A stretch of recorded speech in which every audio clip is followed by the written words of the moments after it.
I just want to make pretty things. I need to know this shit. This is a GPU.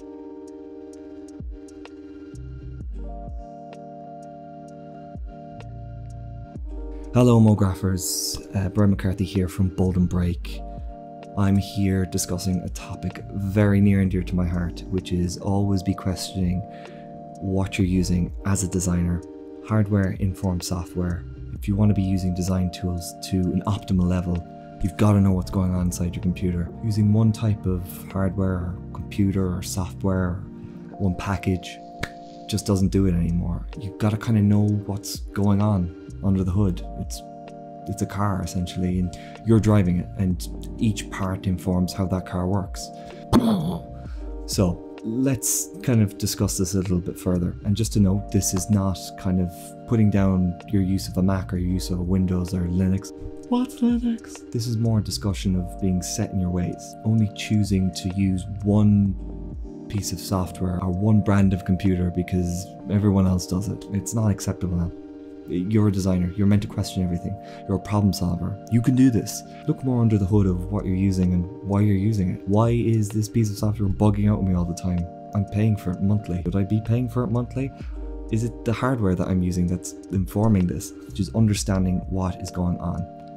Function follows form. You can definitely expand your knowledge, expand your understanding of how things work. And that informs your creativity, because you might be able to get something done faster and then you're on to the next project. Or maybe you're just looking to do work on a budget and get more bang for your buck, but you don't know how to do it. Now's the time. Go research. It's worth it. Designers need to know this stuff. They need to know what goes under the hood. An example of this is I was building my own computer last year, and I was really confused because there was so much like back and forth on forums and videos and stuff of why not to use this type of CPU or to use Intel for this reason. And the reason is because After Effects only uses one core of the CPU, and it utilizes that core quite well. So Intel, who makes CPUs, computer processing units, provide incredible support for the After Effects package in single core processing. But if you buy an AMD CPU, it's kind of not utilized to its full potential when using After Effects.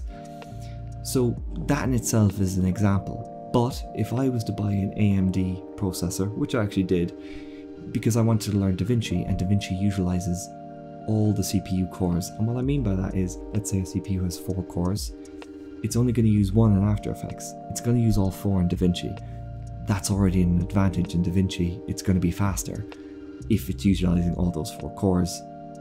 But if you're using Davinci with Intel, you're not going to get that utilization. If you're using Davinci with AMD, you will get that utilization. Now that's a generalistic statement, and it doesn't mean every CPU from AMD doesn't work well with After Effects, or every Intel processor doesn't work well with Davinci. But that in itself is an example of where you have to go digging as a designer and find out what tools inform what, and what hardware informs your biggest tool, which is your computer, and what's in that computer informs how the software runs. Appreciate you taking the time to watch this discussion. Comment below, let me know what your journey is with this. Do you think it's worth learning Linux for creative use? Do you think it's worth knowing Windows and Mac, or do you think it's just worth staying in your ways and just going with one or the other? Thank you for watching, and goodbye.